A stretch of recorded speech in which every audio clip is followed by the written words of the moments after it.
It's a people, it's a community, it's a life, it's a heart, it's a spirit. Parents of gay children say, I want my son, my gay son, to have the same opportunity to come to me and say, hey, Dad, I'm getting married, as my non-gay son or my non-gay daughter. The heck would you want a picture of a tattoo of $1,000 on your penis for? You might just need to satisfy yourself sexually alone at that point. Do I regret it? Not one bit. Did I think that I would actually take it the next step and do it again? You know.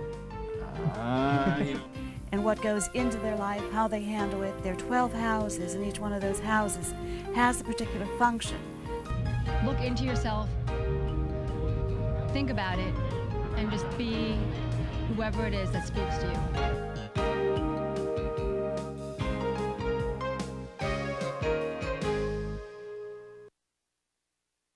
Hello and welcome to Talking About. I'm Jon Griffith, and today I have the wonderful privilege of bringing you a very talented musician who I've come acquainted with, Jennifer Grauer. Welcome. Thank you. Happy to be here.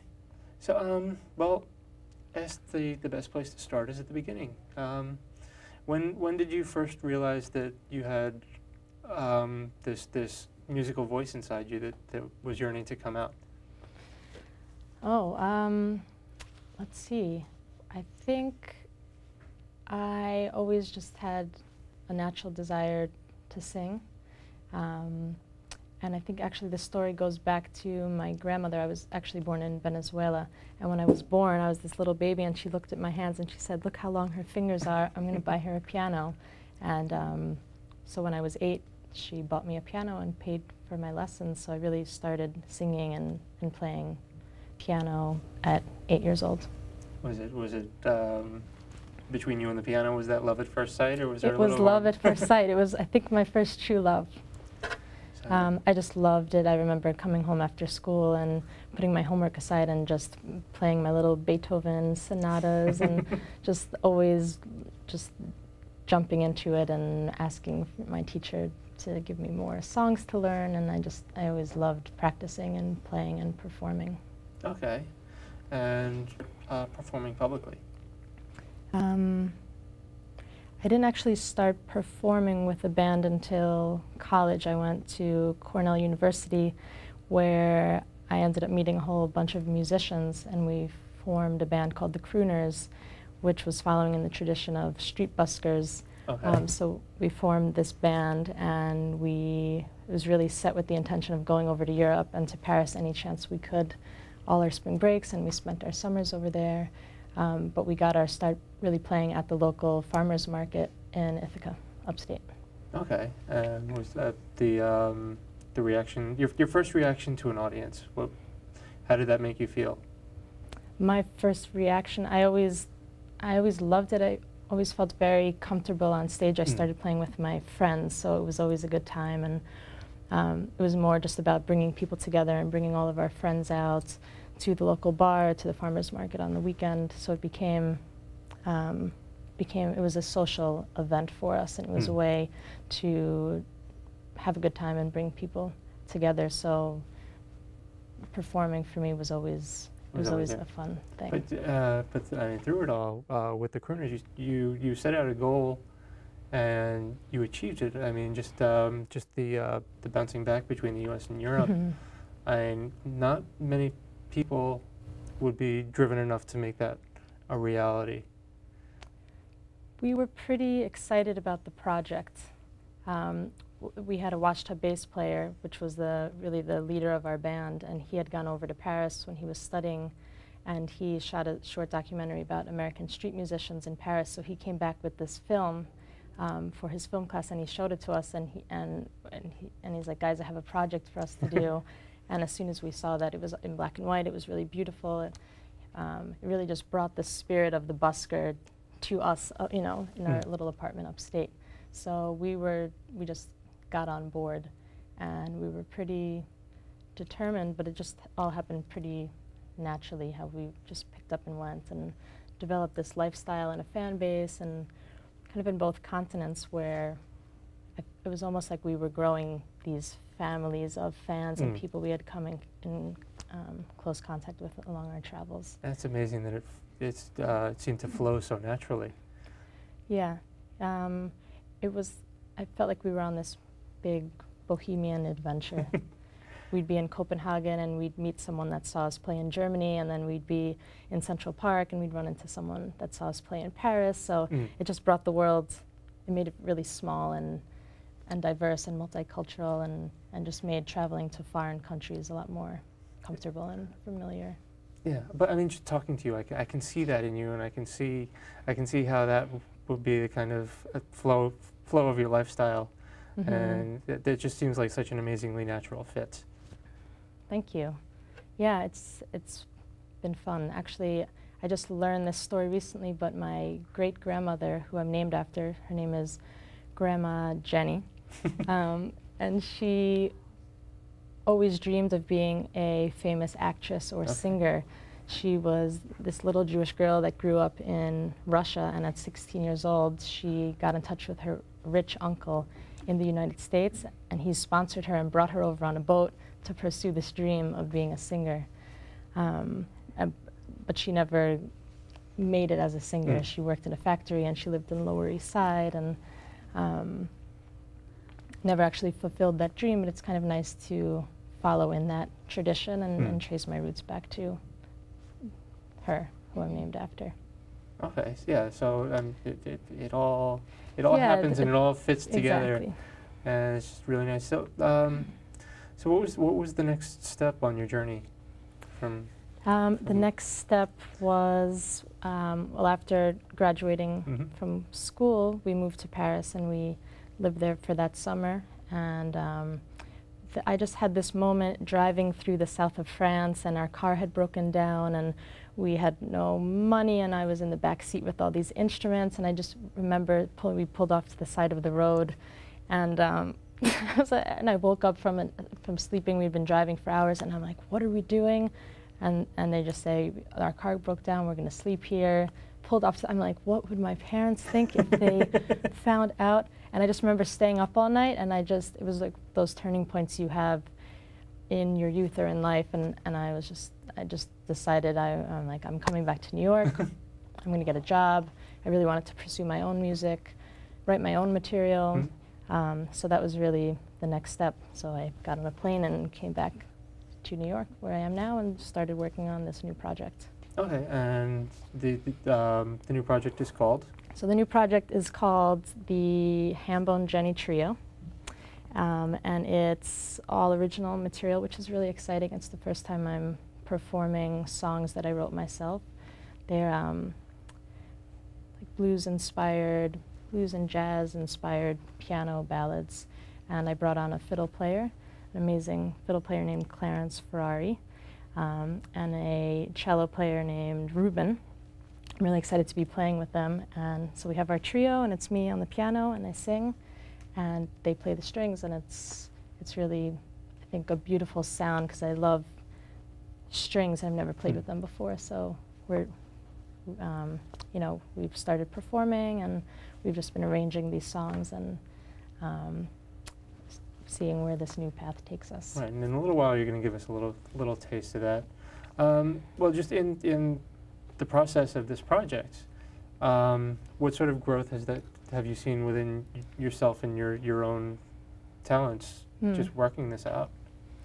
I think I've definitely found my own unique voice, which is something that I've been developing, or I guess looking for. I'm working on this album called These Pieces Lost and Found, and on my way over I was really trying to think what it's about and what it means to me, and I really feel like it's all about me finding my voice and putting it out there. And there was a song that I heard on your MySpace that sort of stood out, the Soldier song. What was some of the motivation and inspiration behind that? Soldier song I wrote for my best friend. She was living in Israel the summer of 2007, and war had just broken out between the Israelis, and they had gone into Lebanon, and my friend had called me up, and her boyfriend that she was living with got called to go into reserve duty, And in half an hour, he was dressed with the dog in his uniform and his gun and out the door. And she didn't hear from him for 3 weeks. She had no idea where he was. She didn't. Yeah. So I just remember getting that call that morning, and it was at 5 in the morning, and I just stayed up and just started writing this song. It was kind of for her and for him, and just for all these soldiers going into war these days.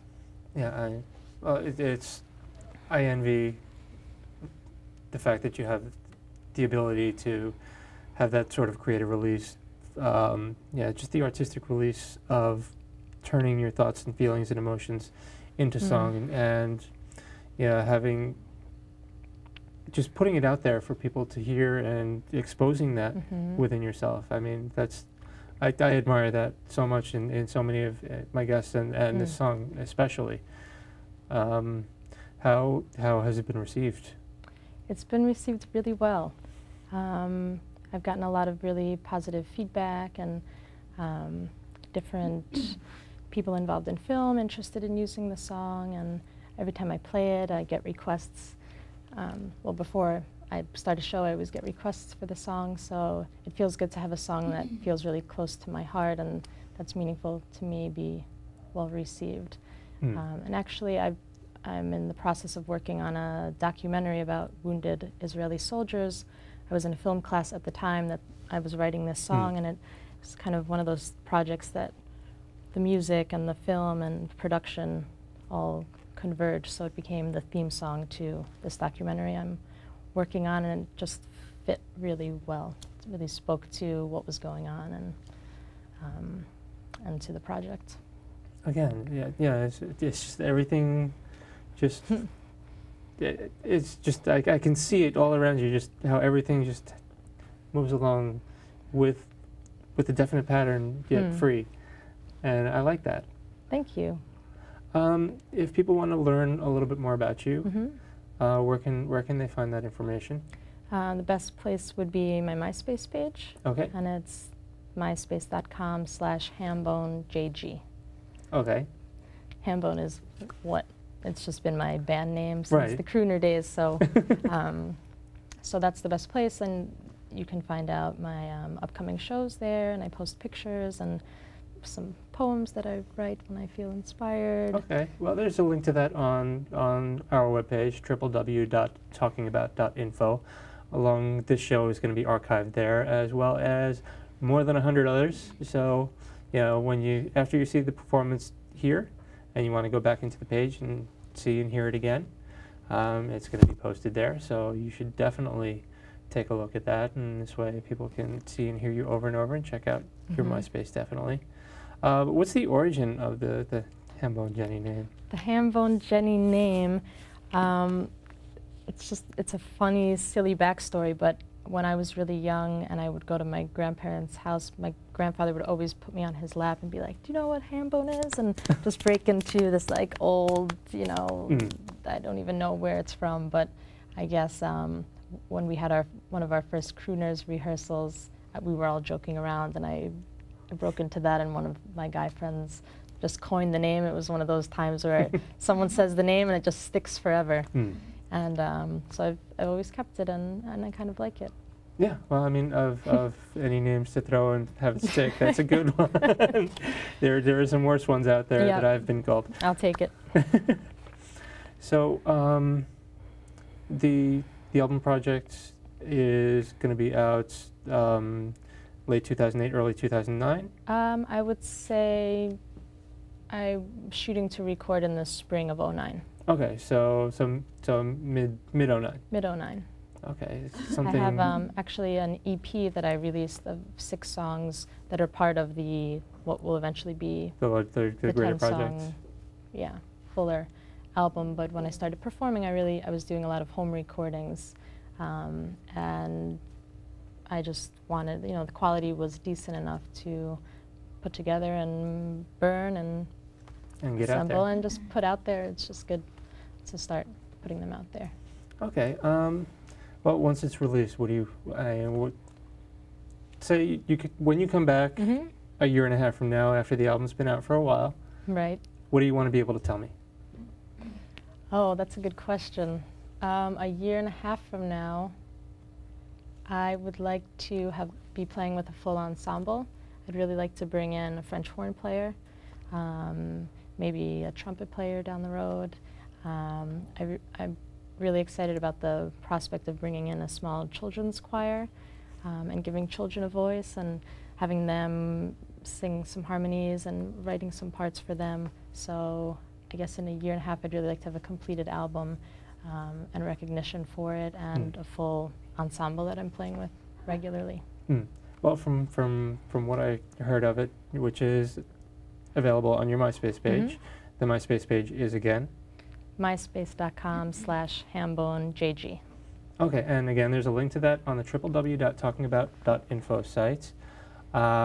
I am going to step off the stage in a moment and give you a chance to perform for the last 10 minutes or so of the program. I do want to, before I do that, I want to thank you so much for taking the time to sit and talk with me and for the performance that you're about to give. Thank you so much, and stick around, but I will see you next time. Blink and back. This is a song called Soldier Song.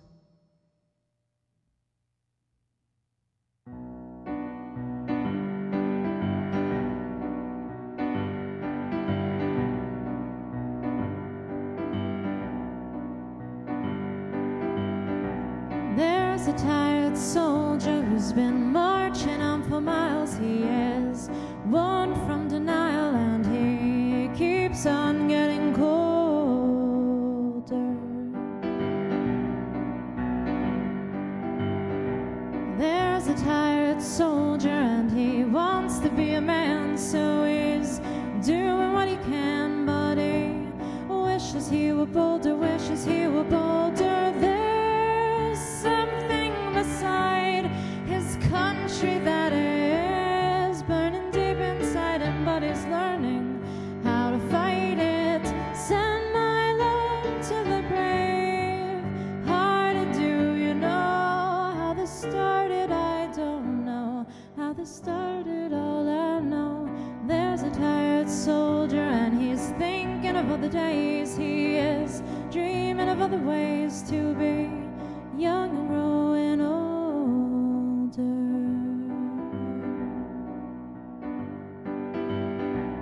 There's a tired soldier and his head is on his pillow. He is weeping like a willow and he wishes he could hold her, wishes he could hold her. There's something beside his country that is burning deep inside him, but he's learning how to fight it.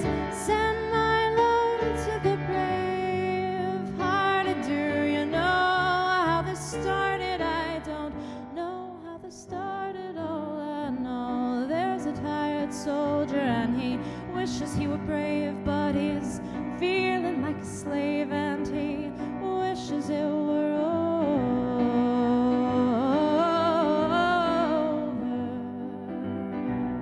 There's a tired soldier and he's craving liberation from the chains of a nation that he carries round his shoulder, carries round his shoulder. There's something beside his country that is burning deep inside him, but he's learning how to fight it. Send my love to the brave hearted. Do you know how this started? I don't know how this started. All I know, there's a girl in bed and she sings a lullaby. Didn't get to say goodbye, didn't ever even know him, didn't even know him. Sends her love to the brave hearted. Do you know how this started? I don't know how this started. Do you know how this started? I don't know how this started. Do you know how this started? I don't know how this started. Just don't know. Don't know.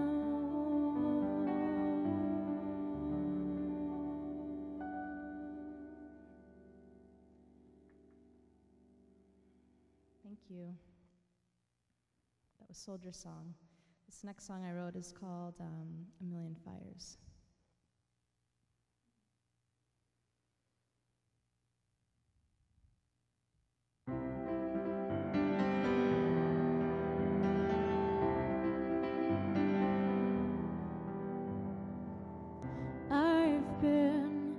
sitting on his shoulder, getting older, I don't fit here, I won't sit here any longer. I've been running out of things to say. Are you listening anyway? My words are getting colder, or the days are getting warmer.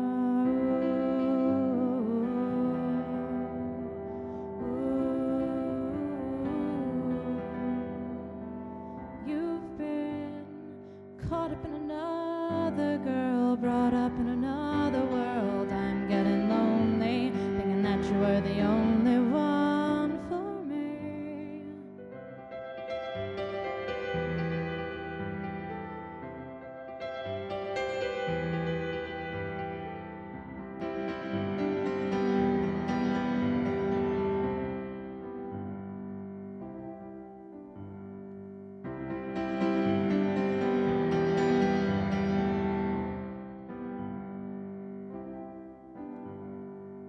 We've been talking about everything, walking with a broken wing. We can get much higher if we run into the fire.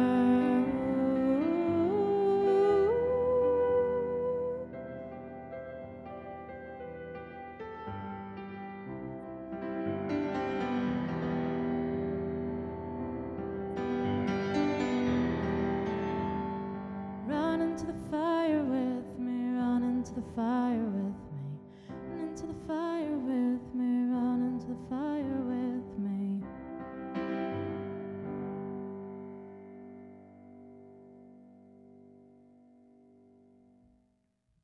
Thank you. Let's see, my last song is a song called The Gathering. It's about all the pieces.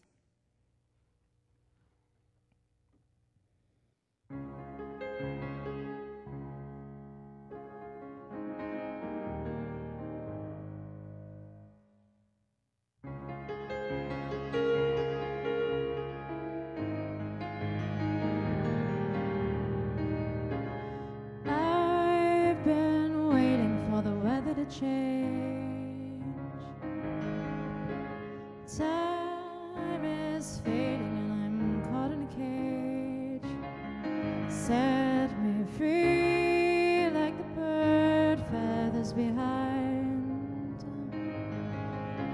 Sing me the words I've been dying to find, dying to find, dying to find.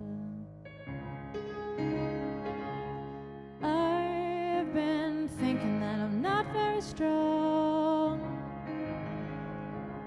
Too much drinking and not enough song.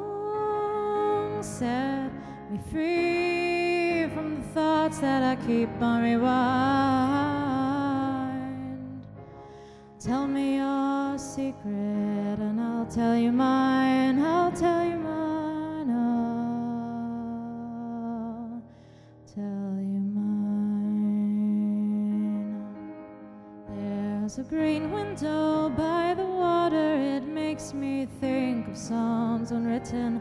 I wonder if anyone else can see it. I raise my glass and take it in. Can you hear me singing my melody? Anyone, anyone? Don't you see that everything's meant to be? Not just some things, not just some things. I am learning that I'm not alone. Time is burning and I want to go home. Set me free like the curtain in the breeze. Gather my pieces, not those but these. Gather them please, not those but these. Gather them please, not those but these.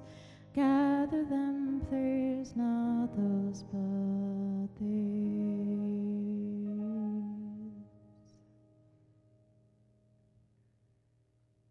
Thank you. Oh, one more? Oh, this is a fun little fantasy song.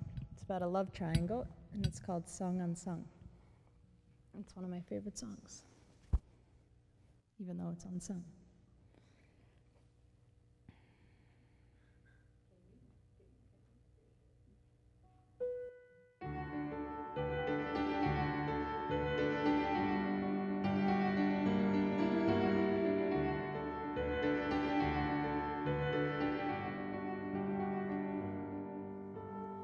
I had a lover who wanted another. I wanted him next to me. He was up in a tree singing melodies, one for her, none for me. I'm lost in melody. He was my remedy. I looked around, found that the song unsung came from a broken lung, came from a girl too young, that was meant for another, meant for another.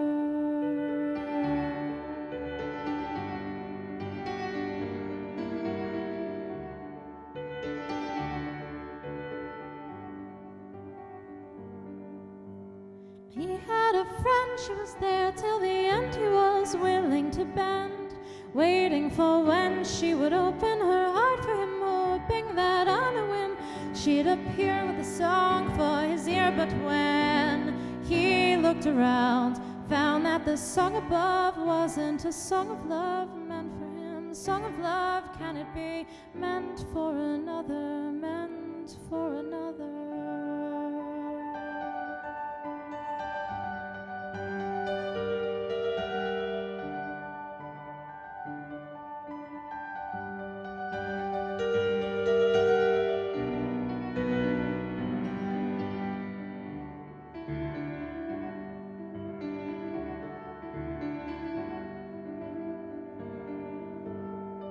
She had a lover, turned out was his brother. They kept it well hidden, 'cause it was forbidden. They met in the night in the hope that they might have found in each other a love like no other. When they looked around, found that the song to sing, it had a perfect ring. It was a lovely thing. They were meant for each other, meant for each other.